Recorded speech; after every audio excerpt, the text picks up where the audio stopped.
Warning. This video may contain excessive amount of dad-level humor. Prepare for bad jokes. Viewer discretion is advised, so watch responsibly. Proceed with caution and a sense of humor. You've been warned. Hello adventurers and fellow food lovers, Michael here, your culinary boomer, ready to spice up your kitchen so you can level up your kitchen game with our first and delicious up recipe. Today we're diving into the world of flavors with an easy peasy mango chutney recipe, so let's get cooking. For this recipe we will be using 1 mango, some cane sugar, 1 lime, apple cider vinegar, a little water and some chili powder. Now let's clear the chopping board. First things first, grab those ripe mangoes, the hero of our dish. I love them. Now I'm going to dice off the end, just to make it easier to identify the cheeks of the mango, is what you call those two sides that have all the flesh on them. And that's just enabling us to get some beautiful pieces of mango where you can just, as you can see, cut them right off.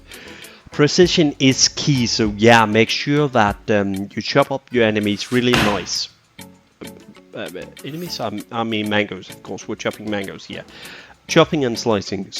But yeah, precision is key, and with equal sizes come equal cooking times, and that's really important when you're doing something like this.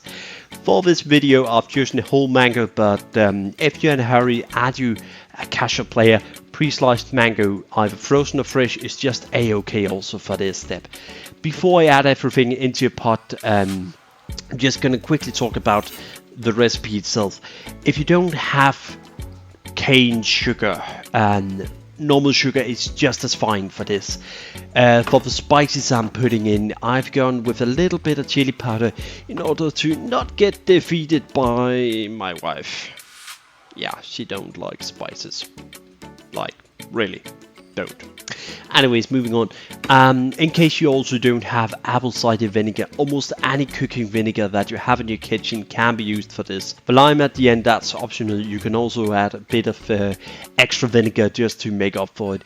The amounts that I use are all in the description for the recipe for 1 mango. So yeah, everything I put in, also the sugar, the everything, you can kind of like just scale it up and down. So now it's time to simmer things down on a low heat.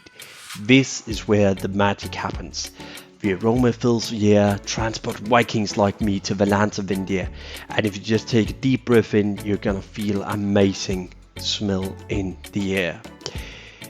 When it reaches your desired consistency, that's different for everybody, take it off and just taste it to make sure it's right after your taste buds.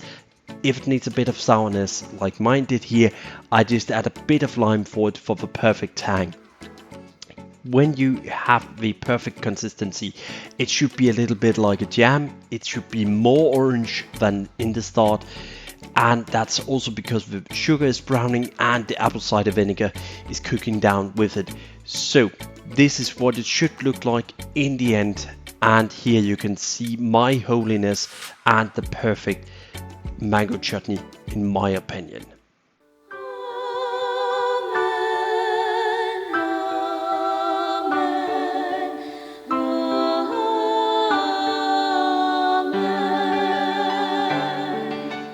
You can serve it for your favorite dish. Mine is actually using it wraps with minced beef mix, like a taco mix, anything alike, or with some chicken fajita. Or you can just level up your snack game with some crackers and just use it straight for that. If you enjoyed this recipe, make sure to give it a thumbs up. Subscribe for more culinary adventures in the NBG kitchen. Until next time, stay legendary in both the gaming and cooking realms. Cheers, Michael signing off, your cooking and gaming guide.